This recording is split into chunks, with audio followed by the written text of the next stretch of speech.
to our Chistell, Chistell.com YouTube channel. This is yours truly, author Denise Turney, and I have a new mystery novel that I want to talk about, the Whooten State Forest Mystery.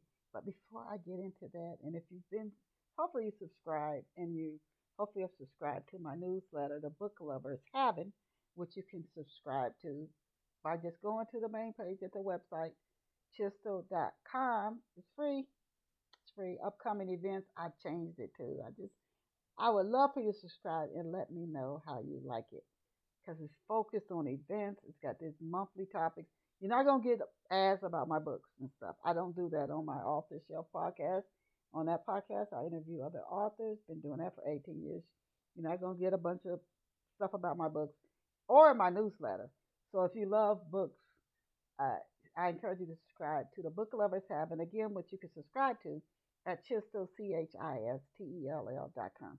But today, what I want to talk about, and I want to ask you to put in the comments to share it. I'm not trying to do no YouTube tricks or nothing, just to share it. Because I look sometime when I'm going on other people's channels, different things I'm interested in, and looking at the comments, and I might learn about something like a new book, a new movie, just something out there that the uh, the person, the host, the speaker, like a me, didn't mention, but somebody else did in the comments. So this this one for uh, this episode is about mystery books. What are your favorite mystery novels? Your fictional mystery stories that some of them you might like so much that you've read them again and again. Because when I read a novel, I usually just read it once. I can read some nonfiction books, like A Course in Miracles. It's more like a spiritual book again and again and again. But or the scriptures. But fiction, I usually read a fiction novel, autobiography, a biography once, and that's it. I won't go back and revisit it. But some people have said they will read a novel once a year if it's a novel they really love. Are there any books you love that much? And what are some of your favorite mystery novels? What are some of your favorite mystery books? I know some of the, if you go to Reedsy, REEDSY.com, I mean, they list some of the good ones. And I was looking through there while I was doing for this, while I was looking in for this episode. And one of the books, a lot of them on there, I do not like spooky movies, as I mentioned on a previous episode. We were talking about favorite mystery movies and what you like about a mystery movie. A spooky novel, no, no, no. I will be up. Although some people tell me a book I wrote titled Spiral scared them so much they didn't finish reading it. But I don't think it's spooky at all. I personally don't. Uh, it does have a little bit paranormal in it, but I don't think it is spooky. So I will tell you a book that I also liked the movie. The movie was just this first movie I really really enjoyed. The Girl with the Dragon Tattoo by Steve Larson. I'm telling you that story was really good, and I did like that movie. You know how sometimes you read a book and you cannot you cannot outdo this book in the movie, but sometimes they do. The Color Purple. I read the book. I watched the movie. It's not a mystery, but every good movie I think has a bit of mystery in it. I love that movie, The Color Purple. I cried at the end of that. But here's another book, mystery. In the Woods by Tana French. In the Woods by Tana French.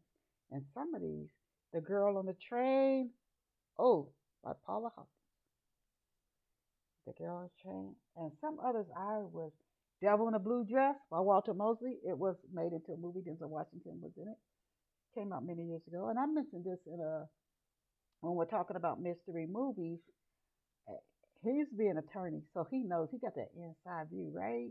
Well, a lot of people might not know or might not suspect. John Grisham, he has written so many good mysteries. The Firm, that was with Tom Cruise, and the movie was with Tom Cruise. And oh my gosh, The Firm is good. That John Grisham, that was his debut, and he came out swinging. Harlem Shuffle, a Colson Whitehead. I finished that. I think I finished that last year. His writing style, I love his style. He's got a bit of a poetic style to me. The flow of it, the way he develops his characters, and he's good with dialogue.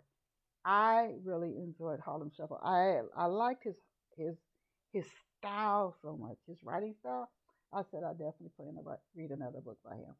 Sometimes it's not just even the mystery, the story, but the author's style, the way they deliver the story. You're like, oh, okay, I'm gonna get something else by them.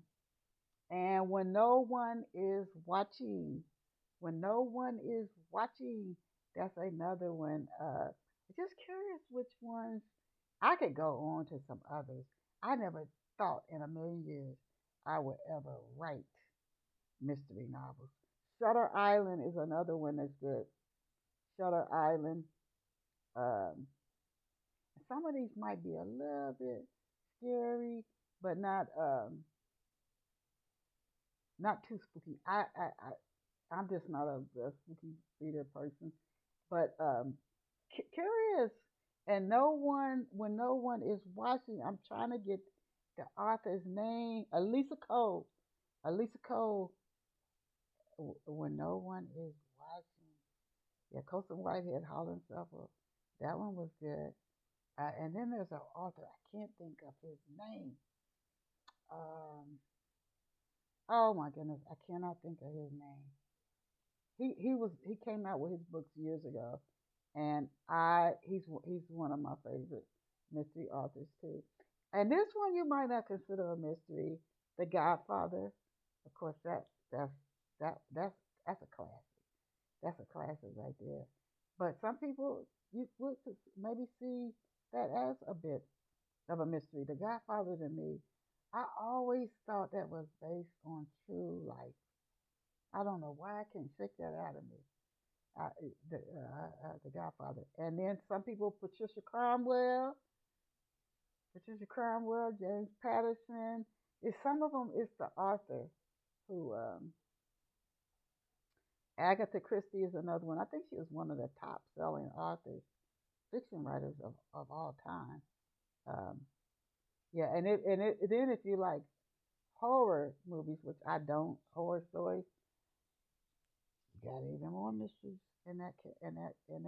And I can tell you guys, I'm actually starting to think when I get through Wooten State Forest, I have another book that I wrote a couple of years ago. I want to get that fine tuned, work with an editor, and get that one out. That one's got its glory.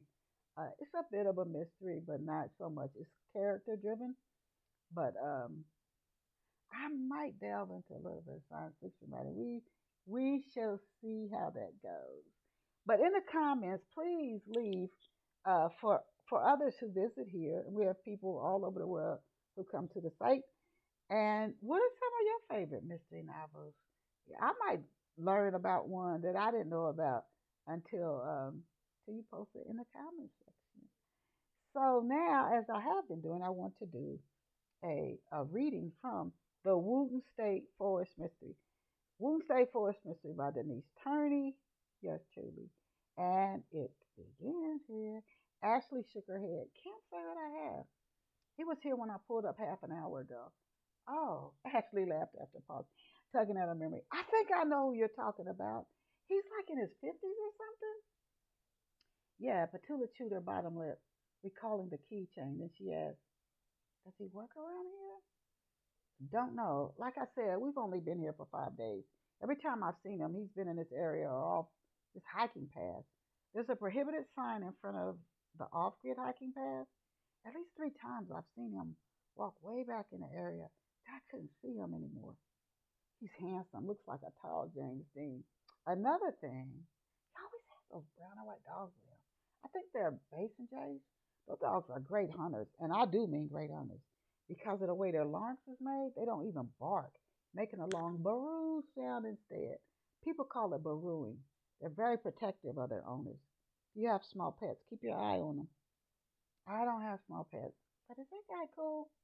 Is he okay? Do you know him? No, my husband and I have seen him around here maybe 5 or 6 times over the last few days. He's always by himself with those dogs. She shrugged. He doesn't bother anybody. Suddenly, Ashley laughed. You're not single, are you? Stepping back, Petula waved her hand. Oh, no, it's not like that at all. I'm not hardly looking for a man. I already have one. She lied. Ashley laughed. Well, good for you because there isn't a lot out here as far as high quality available men goes. She searched Petula's face, noted her furrowing brow and the squint in her eyes. But back to the guy. As far as I know, he's okay. His name is Paul. At least that's what he told Byron and me. I haven't heard anybody else say anything about him. He seems to know this area well. He might be from here, she shrugged. Maybe he works around here somewhere. Shaking her head, Petula said, he asked if I wanted a spotter when I was backing in. She rolled her eyes upward, then waved her hand. Never mind. It's nothing. She shook her head, sending her black, red, and green beaded earrings swinging from side to side. It's probably nothing. And I'm going to stop right there. Thank you for being here with us at this Chistell.com, Chistell.com YouTube channel. Please visit me online and subscribe to the Book Lovers Having newsletter. Comes out once a month. I think you will love it. That newsletter is not about me. It's not about my books. I think I have some at the very end about my books. It's about all things books, writing jobs, upcoming writing events, and then I have a theme that I focus on in each issue. So please subscribe to the Book Lovers Having. It is free, and I think you will like the newsletter. See you back here next time. Bye for now.